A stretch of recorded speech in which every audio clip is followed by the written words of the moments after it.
Bitcoin moguls in China could be relocating to the United States. A new report from the Washington Post says roughly 60 to 70% of Chinese cryptocurrency miners are expected to move their operations to the West. Environmentalists have largely criticized the practice of crypto mining for its high level of energy use. Gerry Shih is the author of that report and joins me now. He's a China reporter for the Washington Post. Gerry, thanks for being here. So why are Bitcoin miners who made their fortunes in China now trying to come to the U.S.?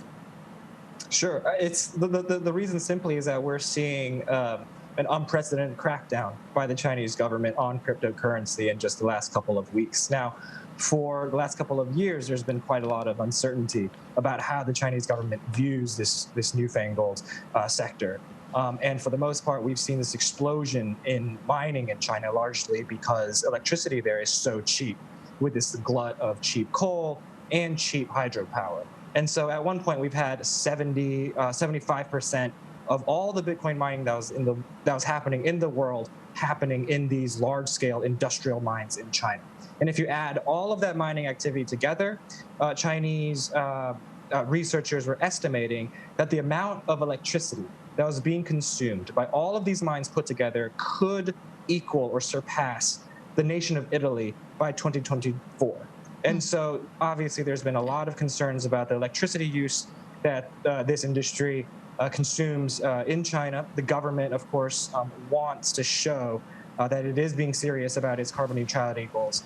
But then many analysts say that, look, at the end of the day, this is a Communist Party government that cares very much about controlling the financial sector and maintaining a grip on things like tax evasion, which are also concerns for governments, including the Biden administration.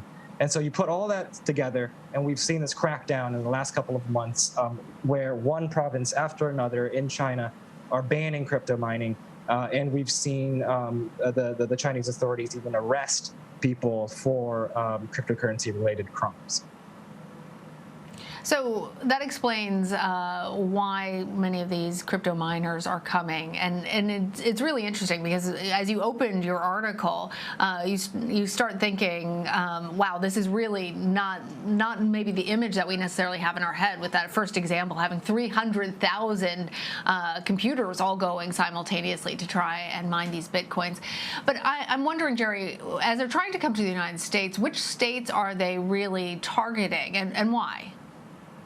Sure. And so on the one hand, you have this push factor, right? So you have the Chinese government all over China cracking down on this. They're even setting up these hotlines for citizens to call in to essentially rat out if they suspect any illegal Bitcoin mining operations are happening. And so these miners, the last couple of weeks, they've been looking all over the world.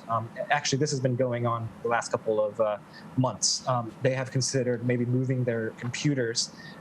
As you say, these are enormous rigs of tens of thousands of computers rigged together that consume enormous amounts of energy.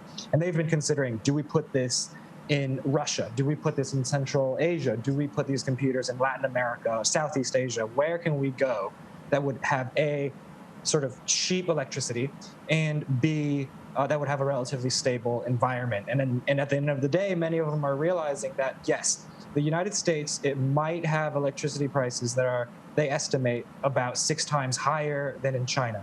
But they think that the U.S. might be the most stable and safest place for them to carry out some of these operations. One miner told me he had sent tens of thousands of computers to the Middle East.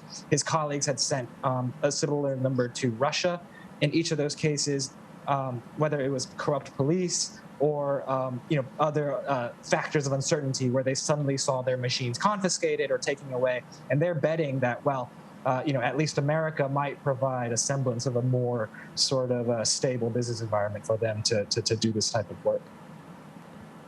But as you mentioned in your piece, Gerry, it's not necessarily the case that that U.S. lawmakers are welcoming these bit miners.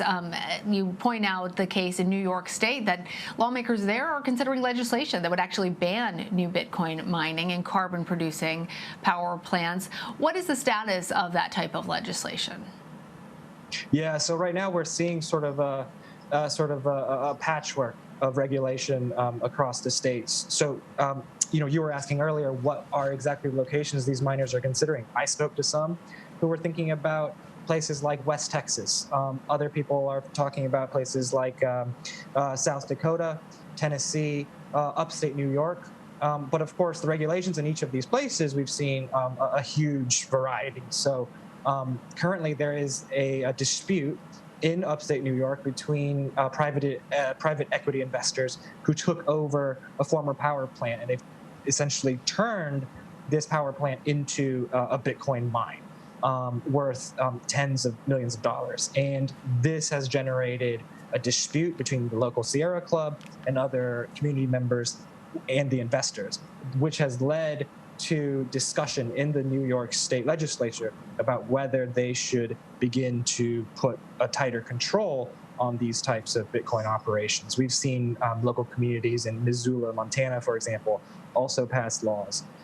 And so, on the other hand, you have towns in West Texas that is inviting people to come. You have the state of Kentucky that's also offering tax breaks for Bitcoin miners to come.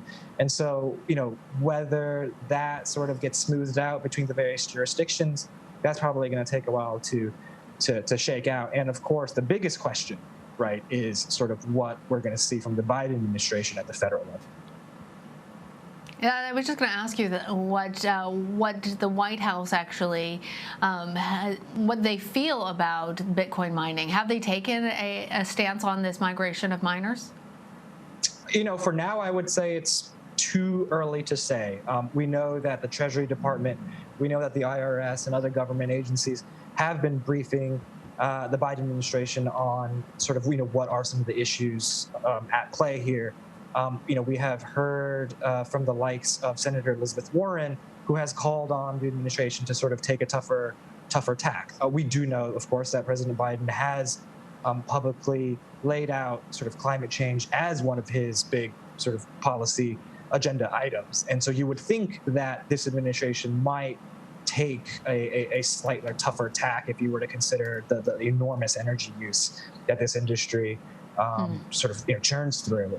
But at this point, I think the administration is still very early in its sort of process of analyzing all the facts and laying out a coherent policy. All right, Gerry Shih, thank you. Thank you.